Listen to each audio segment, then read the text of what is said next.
মায়া বলো বিহারিণী হরিণী, গহন স্বপন সঞ্চারিণী।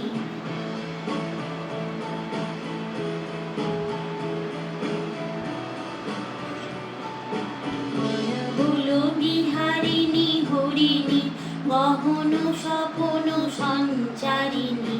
কেন তারে ধরিবারে করিবন অকারণ, মায়া বলো